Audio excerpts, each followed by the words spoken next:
Okay, so we're going to be talking about graphs of rational functions. This occurs in Math 3.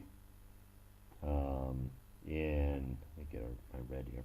This occurs in Math 3 in graphs of rational functions under rational functions. Okay, so this is kind of a difficult task because it combines everything that we've learned so far, and we're always going to have some unknowns. And so we have to figure out what we can get from what we know.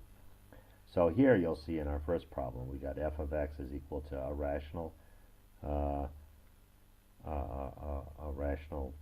expression here, and we don't know the denominator. The denominator is h of x. So, and we have to choose a possible graph. So what do I know? I know the numerator. So what can the numerator tell me? Well, the numerator can tell me the zeros, so I'm going to start looking for the zeros. And this is going to be 3 times x squared minus x minus 20, which is going to be 3 times x minus 5 times x plus 4. All right, so now I know I have zeros at 5 and at -4. And I can see I've got a 0 here at 5 and -4. Let me check to see if there's any others that have that, because maybe I have to look for something else. But I don't see anything else. So I think that's the only piece of information that I can really get, and that's enough for me to solve that problem. Let's look at our next one.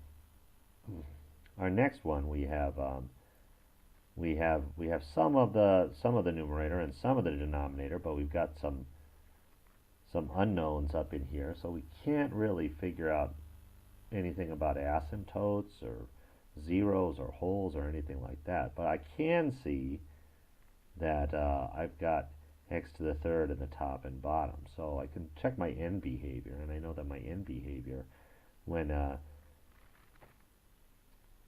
x gets really big, all this stuff is not going to count, and then the x cubed and x cubed are going to cancel out, and I'm going to end up approaching 5. So my f of x is going to approach 5 as x approaches positive or negative infinity. It's going to approach 5. So I have to find the one that's doing that. And this one is approaching -6, and this one is approaching something like 1/2 maybe, and this one is approaching a little bit over 2. But this one is approaching 5 here. So that's my answer. Again, we have to look for what we can figure out. Here I don't have a numerator, and here I only have a denominator. I don't have a numerator, I only have a denominator. So what can I figure out from the denominator? I can figure out asymptotes. I can't figure out wholes.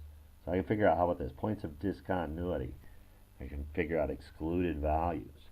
So I'm going to start looking for excluded values, because I don't know if it's going to be an asymptote or if it's going to be a whole or something. So here I've got, looks like it's going to be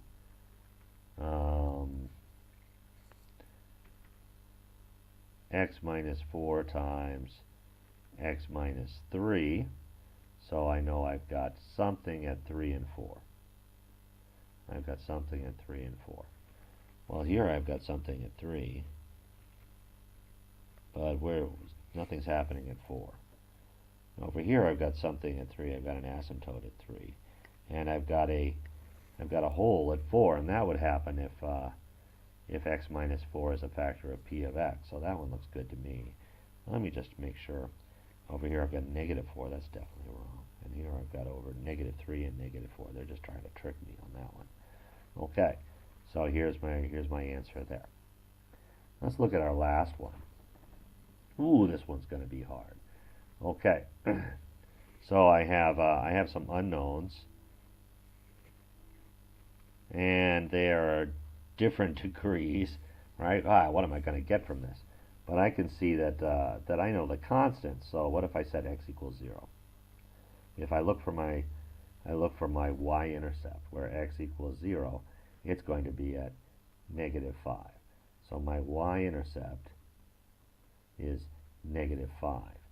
So here my y-intercept is 7, here my y-intercept is 3, here my y-intercept is negative 5, that looks good, and over here it's negative 2. So this is my answer. And again, the secret to these, you'll have different problems, but the secret to these is try to figure out what you can know about this given what you have. So some stuff you don't have and some stuff you do have. You have to figure out what you can find out, what that information will tell you. So best of